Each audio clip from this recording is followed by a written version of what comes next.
Ressuscitar Mamutes, de Silvana Tavano. O livro começa. Ressuscitar mamutes, ele disse, e eu achei que era uma pergunta. Desviei os olhos do livro aberto no meu colo para as imagens do documentário a que ele assistia na televisão.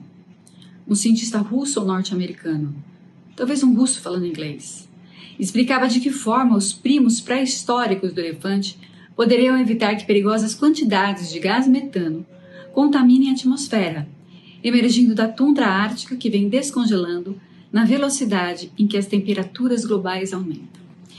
Esse livro da Silvana Tavano é um livro pequeno, premiado, delicioso, extremamente profundo, que eu tive a grata surpresa de ler, me deliciando. Foi um livro que eu li bem devagar, me deliciando com as palavras da Silvana. Ela começa com essa proposta científica extremamente ousada, para em seguida fazer um relato que mescla a autobiografia sobre a própria mãe e sobre as mães de uma forma geral, né? Ela relata passagens de uma vida tão delicada e ao mesmo tempo tão mordaz que é a vida muitas vezes das mães, né? A solidão da mãe, o pai vai embora, a solidão que a mãe fica nessa maternidade, mas também belezas e sensibilidades das brincadeiras com a filha e com a filha adulta já, né?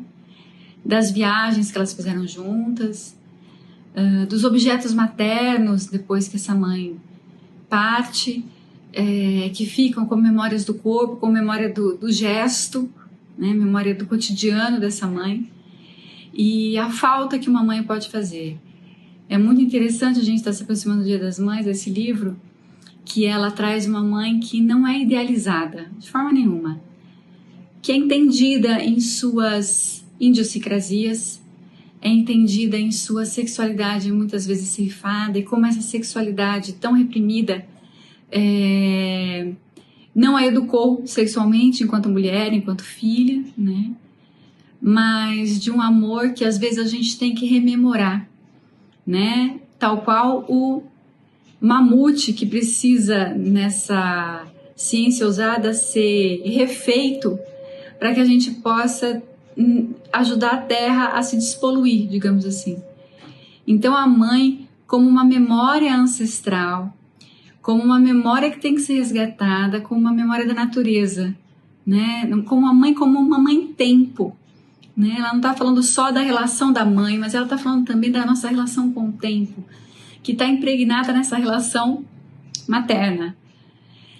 Reich fala que a relação que a gente tem com a natureza é a relação que a gente pôde ter com a nossa mãe.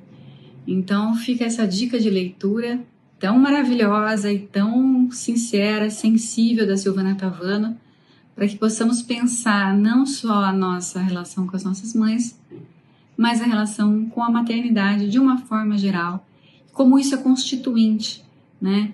Como isso tem a ver com tempos primordiais, com natureza e também com o futuro, né? É isso, fica a dica.